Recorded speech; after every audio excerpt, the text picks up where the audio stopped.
All right, so this is a suggestion via a donation. The name of the video is Dave Chappelle gives a powerful history lesson. I have no idea what to expect. But all right, we're here, guys. We're here. Listen, if you guys are new here, please like and subscribe. The more that you like this content, the more that I know that you specifically would like to see more of this specific type of content. King, let's check it out.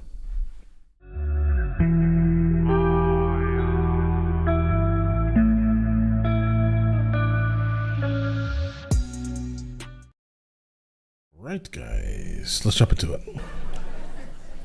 You know, I'm going to give you a history lesson. All right. Because I'm sure this wasn't on your entry exam.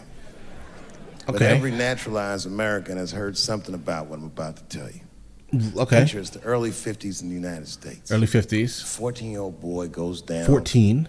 From Chicago to Mississippi to meet his extended family. Emmett Till. For the first time. He'd never been to Mississippi. And before he went, his mother said to him, very pointedly, she said, if a white man looks you in your eyes in Mississippi, look away.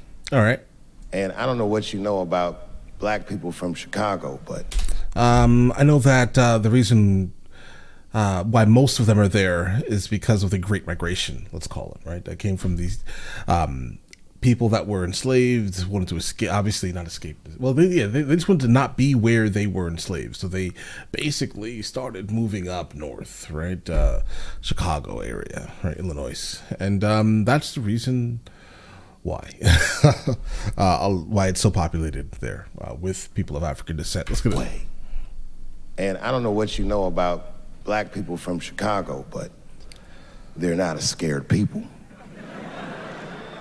Okay. Legend has it, he was in front of a convenience store, hanging out with his cousins, having a good time, and a white woman walked out of the store. Yeah, definitely Emmett Till, guys. He thought guys. she was pretty, and he said, "Bye, baby," not realizing that he had just made a fatal mistake.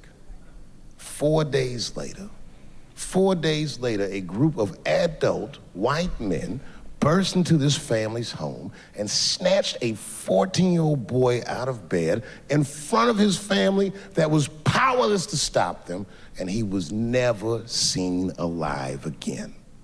His name was Emmett Till. Yeah. They found his body maybe a few days later. It was in a creek, tied to a wheel so it would sink, horribly beaten and bloated. Hideous. And lucky for everybody in America, his mother was a fucking gangster. Oh, okay. She was. All right.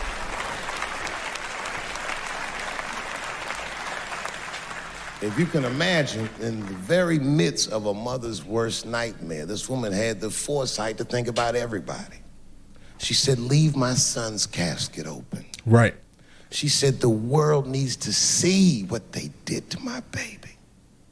And every publication here in the United States, from Jet magazine all the way to the New York Times, had this boy's horribly bloated body on its cover. Yeah. And if our civil rights movement was a car, this boy's dead body was premium gas. This was a very definitive moment in American history where every thinking and feeling person was like, ugh, we gotta do better than this. Right. And they fought beautifully, and here we all are.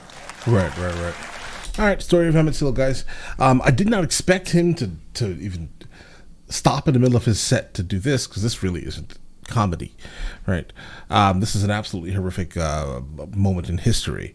But guys, if you definitely want to know more about that story, research it, right? There's a lot more that's being left out in terms of this exact thing, guys. But all right, listen, let me know in the comments of the next thing from him that I should be checking out, and I will get into that as soon as I possibly can. All right, listen, you guys all have an absolutely amazing day. Enjoy it thoroughly.